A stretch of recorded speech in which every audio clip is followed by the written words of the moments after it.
weeks we're continuing in a series out of Ephesians. I think this is the fourth message that we brought out of the letter to the Ephesians. And we'll find it here in Ephesians chapter 4. So if you're with me, or you can turn in your pew Bibles if you have one, or whatever version of the Bible that you may have, to Ephesians chapter 4. And because I've chosen to focus on a particular part of this text, I'm not going to read this entire message. I'm going to really just concentrate on these three verses, verses 14 through 16. So if you'd like to turn with me in Ephesians chapter 4 to verses 14 through 16, it's on page 194 in your Pew Bible, New Testament. Hear now the word of the Lord, where Paul writes that we must no longer be children, tossed to and fro and blown about by every wind of doctrine, by people's trickery, by their craftiness and deceitful scheming, but speaking the truth in love. We must grow up in every way into Him who is the head, into Christ, from whom the whole body, joined and knit together by every ligament with which it is equipped, as each part is working properly, promotes the body's growth and building itself up in love. So this is the word of the Lord according to Paul's letter to the Ephesians. Thanks be to God this day. And there's an old joke about a man who went to the doctor for an appointment, and after a long examination, the doctor turned to the man and said, "I need to speak to your wife." And so the man left, and he walked out of the room, and the doctor said to the wife, she said, "You know, the stress is just killing your husband.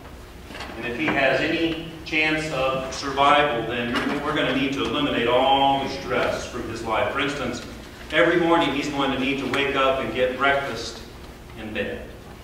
And then he's going to have to, when he comes down, he's going to have to sit in his favorite chair and watch his favorite TV program. And what's more, he's going to have the very best food and never to lift a finger around the house. And when you deal with him, you always have to be kind and gentle and affectionate." Later, the man and his wife were leaving, we're driving home, and the man turned to his wife and asked, "What did the doctor say when he was speaking to you alone?" And he said, "You're going to die."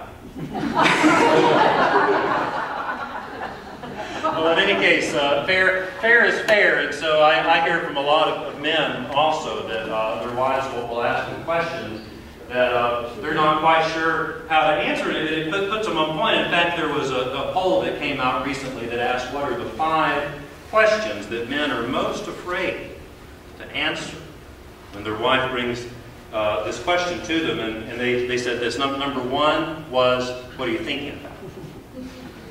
Number 2 is, do you love me? Number 3 is, do I look fat?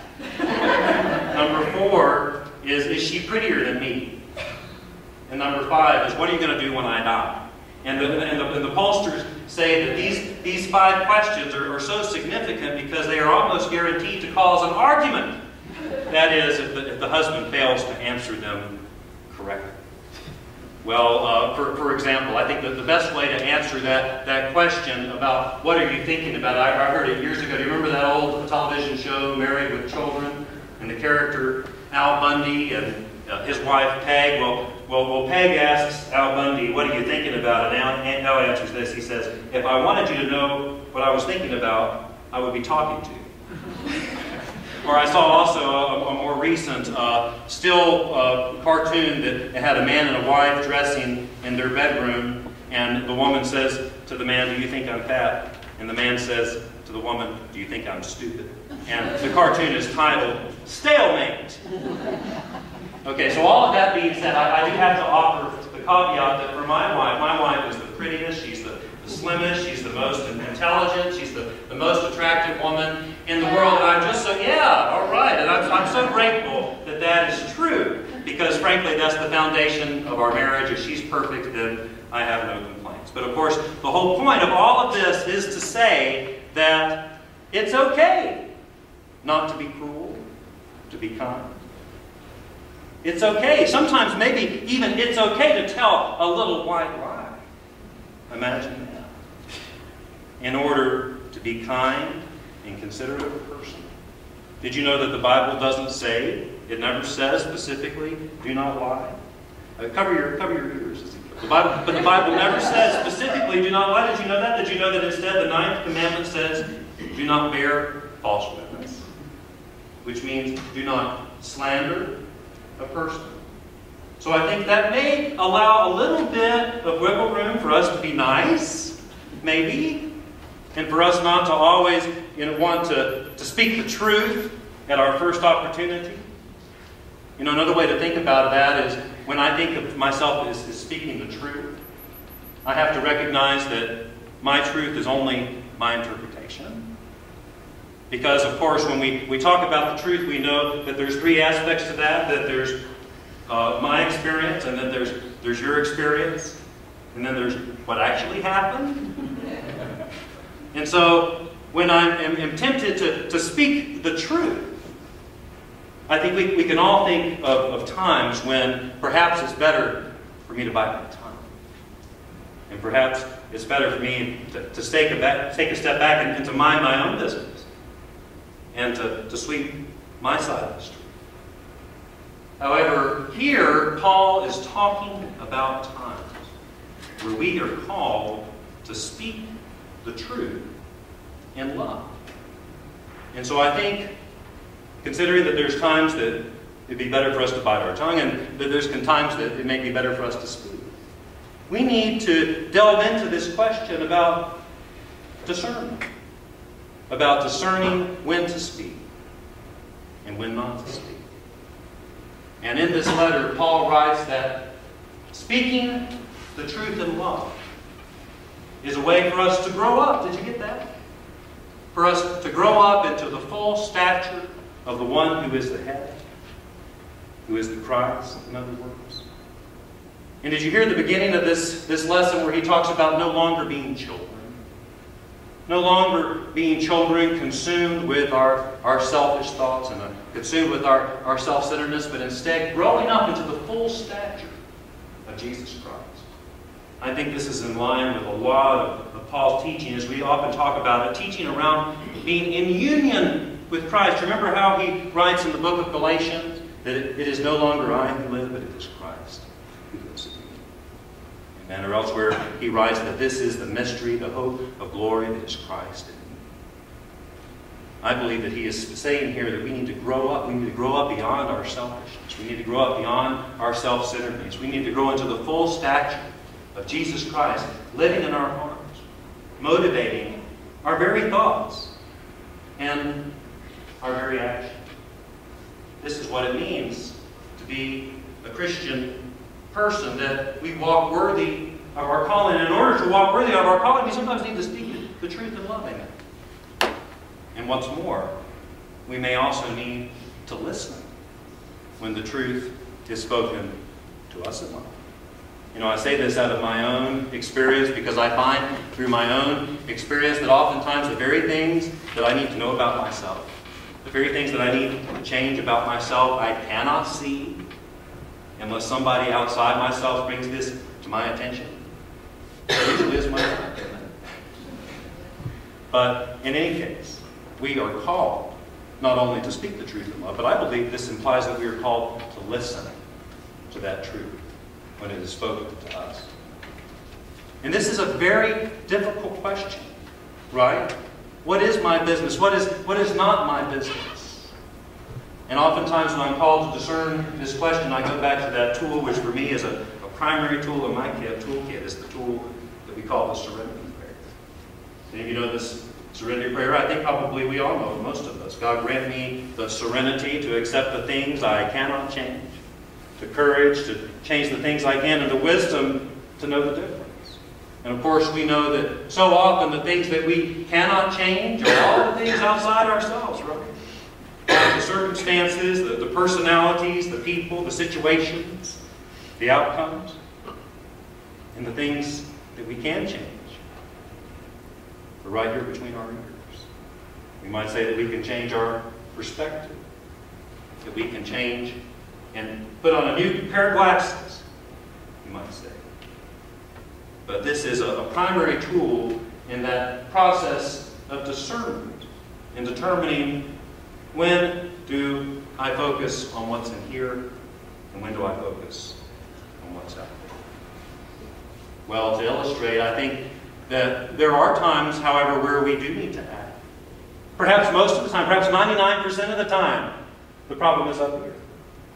But there are times when we are called to act on behalf of others. Think perhaps of an addict who's struggling with an addiction, where we have a voice, where we might be able to speak a voice of help or encouragement. Or think about a society, a culture that is blind to its excesses and to its abuses. I think of an example of a movie that I saw, probably in these past 10 years. I know I saw it in these past 10 years because all I watch these days are children's movies, right? You know, if you've got kids that are 10 years old and 4 years old, I probably haven't seen an adult movie in 10 plus years. But of all the children's movies that I've watched in these past 10 years, there's one that's probably my favorite. And it's a movie that's called WALL-E. Do you know that movie? WALL-E. It's a Disney Pixar collaboration. I bet the kids have seen it, right? It's about a little robot.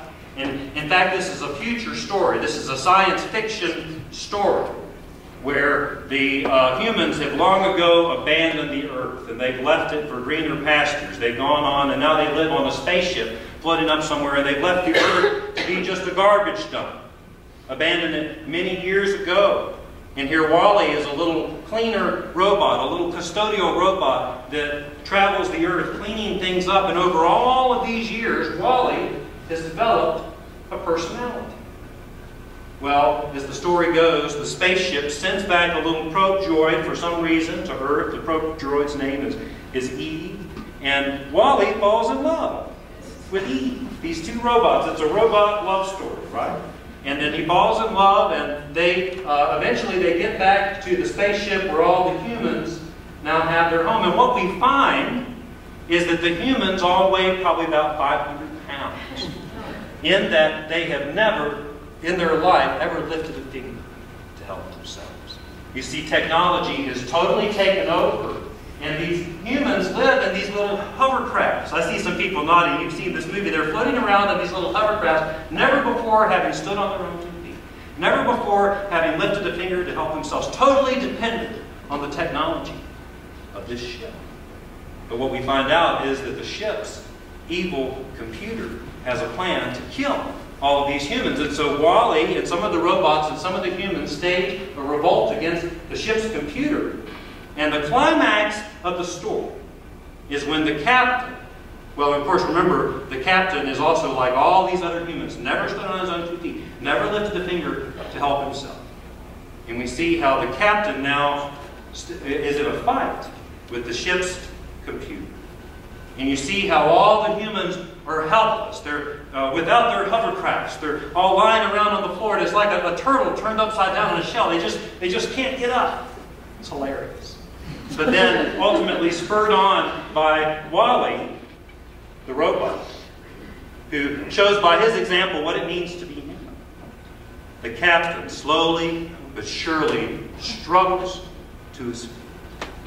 And he puts one foot on the floor, and then the other. And then he slowly lumbers to the steering wheel of the ship. And as he pushes the autopilot button, the evil red eye of the ship's computer grows dim. And I just thought this was an extraordinary image. It's just an extraordinary image to me of courage. And what I think is so ironic about this image is the thing that seems to us so very ordinary, just getting up and standing on your own 2 feet in this future scenario with this hypothetical future space captain, it was an extraordinary move. For he took authorship. He was able to stand on his own 2 feet in the face of a culture that told him to be dependent. In the face of a consumer culture where he was totally engaged with technology, he was able to take a step of self-authorship and to to take a step towards being human. I thought this was an extraordinary metaphor about these times when we are called, if we want to walk worthy of our calling as Christians, where we are called to speak the truth in love. Or perhaps to listen to the truth when it's spoken to us in love by somebody who cares about us, by somebody who wants what's best for us. Because isn't that what's most important first? That we have the relationship of trust. We have the relationship of love. Isn't it hard to hear hard truths spoken about ourselves when we don't first have that relationship of trust and love, that we know that this person who's speaking to us has our best interests at heart? You know, it reminds me of a quote by Rumi. And Rumi, as you know, and with this I'll close, Rumi is the 13th century Persian mystic. And I think it's a good reminder that we can, at times we can find some real jewels in the other world religions and the other religious traditions. But Rumi made a statement which is one of my favorite statements. And he's talking about the human heart and using the metaphor of a lamb. And he said, if you are irritated by every rub, how can your lamp be polished? And I just find that to be extraordinary, because I think it just gets right to the heart of the matter. If you're irritated by every rub, how can your lamp be polished? Because what I hear him saying is that the truth hurts sometimes. Amen. You know, sometimes I can recognize the truth because it hurts. I can recognize the truth because it touches a nerve. Right? And that's how I know that there's truth. But I think that's the way God works, right? Right? If we're irritated by every rub, then how can our lamp be polished? Meaning that we have to expose ourselves to relationships with others who can speak the truth into our life. We have to open ourselves to those who love us, telling us unpleasant truths sometimes about ourselves, so that the edges can get worn, so that our lamp can be polished. Because that's how God works, amen. God works by us being in community with each other, with all of the difficulties, with all of the rough edges, so that we can get those rough edges rubbed off, so that God can work on us, and so that we can become the people that we're called. Thanks be to God this day.